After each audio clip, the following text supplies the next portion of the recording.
I'm Marielle Jessup, Professor of Medicine at the University of Pennsylvania Perelman School of Medicine, and I'm President of the American Heart Association.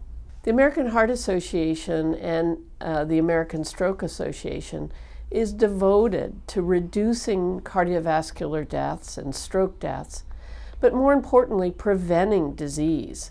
And its entire focus is identifying new science, translating that science, educating patients about the science and new science that's relevant to them, and teaching patients and all people how to cope with disease and prevent disease.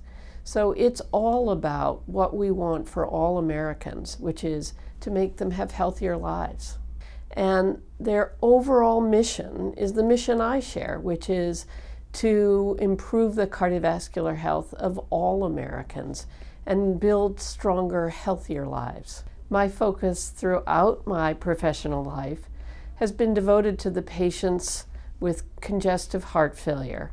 That includes new therapies, advanced therapies, heart transplant, and ventricular assist devices. Well, I am excited to be the president of the American Heart Association. I'm honored, I'm humbled, and I'm thrilled.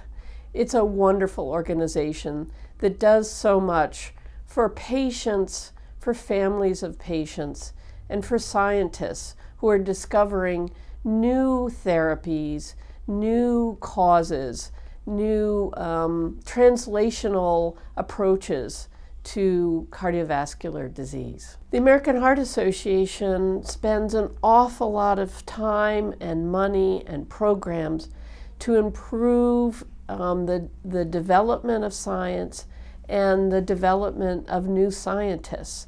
So many young scientists get their very first funding from the American Heart Association.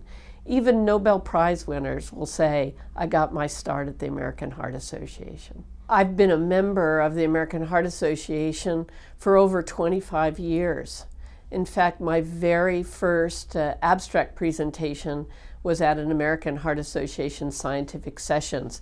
It was the last 15 minutes at the last day, but the American Heart Association scientific sessions was such a draw that there was a big audience, and I'll still remember my knees shaking. I feel very strongly that everyone should have a cause, to volunteer, to become engaged. I think it's part of a valuable life, and I try to do what I think other people should do. And so the American Heart Association finds something for everybody to get involved with, from the Go Red for Women campaign, for CPR in schools and in other community centers, for the teaching gardens for children, for scientific engagement. There's something for everybody in the American Heart Association.